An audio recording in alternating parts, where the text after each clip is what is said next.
Hi guys, I'm Felix Jones and Lego Cheetah, or LGCHT, and I'm here to talk about the new Zack Snyder Man of Steel reboot of the Superman series. And obviously it's a gritty style reboot because they've got Christopher Nolan on writing. And actually, to address that as an issue, a lot of people would say that the fact that there have been lots of gritty reboots recently, like the Hulk, James Bond, Spider-Man, this, Batman obviously, it's quite repetitive, but I think it's actually it is required for a filmmaker to an extent to cash in on the here and the now and what's popular at the moment, but it does kind of lack originality on some front. But I don't think that was one of the main problems with this film. Some main problems with this film were, well, partially. Right, let's kick off. Pacing. The pacing, something that I heard from other people before I went to see the film, was that it was very slow and could drag on. And I would say that was true of at least the first act or so of the film. A lot of the characters are very bland and dull, like Amy Adams as Lois Lane, the character who very much annoyed me, as I said in the Frequency 7 report. But I really enjoyed Henry Cavill. Sorry, his name isn't not engraved into my memory yet. I just had to check it. Henry Cavill as or Cavill as Superman. Very enjoyable part, and I did actually think that he portrayed it very nicely and believably. It felt very real in the sense that we were dealing with Superman primarily as a human being raised on Earth, rather than as this superhuman being who happens to have a secret identity. Although it does start to feel like that by the end of the film, because they're kind of slipping into the tradition of how the whole film series will work. Yeah, it's kind of stupid because as much as I would say that the other actors were very dry, I couldn't really get into their storylines. I quite enjoyed Russell Crowe in this film. I'm not a huge Crowe fan, but I think he did a pretty good job, although still obviously a bit stagnant, but that's just him. I also really enjoyed the Lawrence Fishburne subplot. I don't know why. I have got a soft spot for him as an actor, but it was a very enjoyable little subplot. I mean, it was barely mentioned, and it was kind of unnecessary, but at the same time, it was very enjoyable.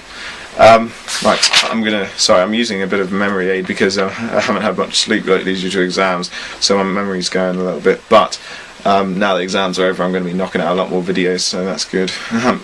Yeah, okay, something that bothered me throughout is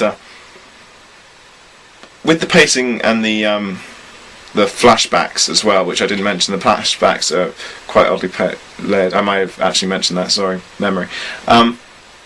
On top, if I didn't, then I'll just say that the flashbacks kind of move very much into the third act, and they do tend to drag on, and they are rather poorly placed.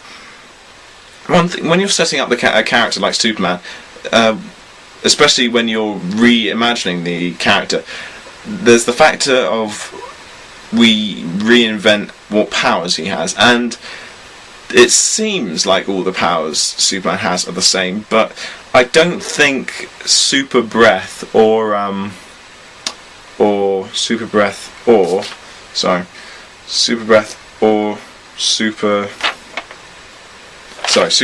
speed. Yeah, that's something I went on about in the Frequency 7 report.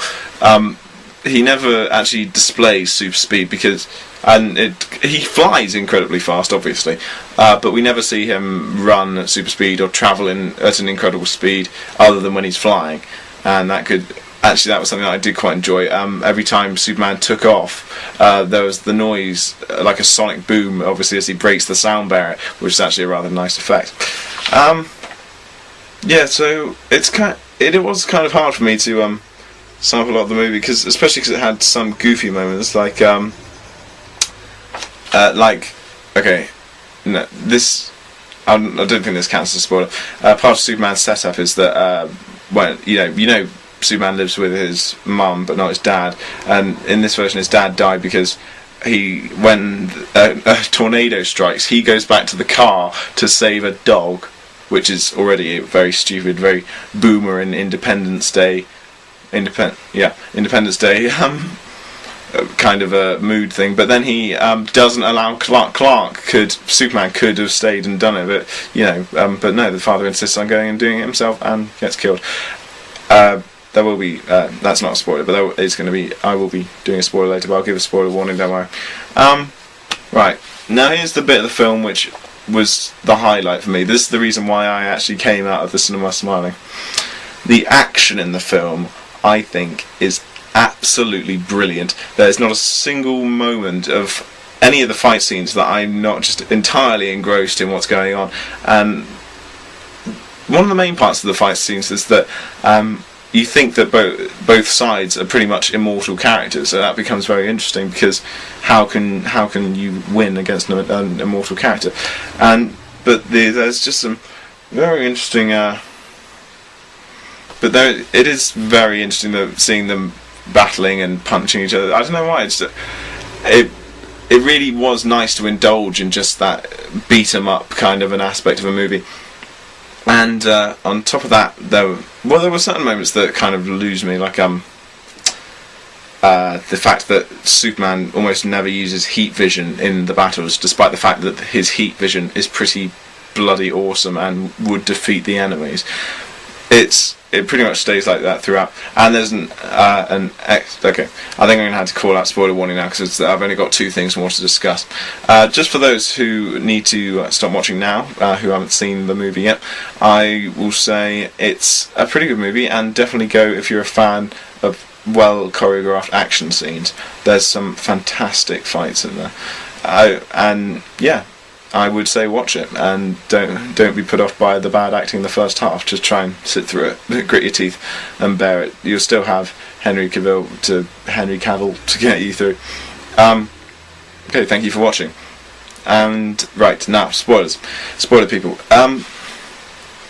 The scene where Superman attacks General Zod as he's threatening his mother, that is great. I was almost cheering at that moment. I was like, yeah, come on, beat him up, because that felt very heartfelt and that very empathizable. I mean, imagine if somebody were to be threatening your mother. You know, it's hard to. Well, I don't need to tell you to do that. I'm sounding kind of patronising at the moment.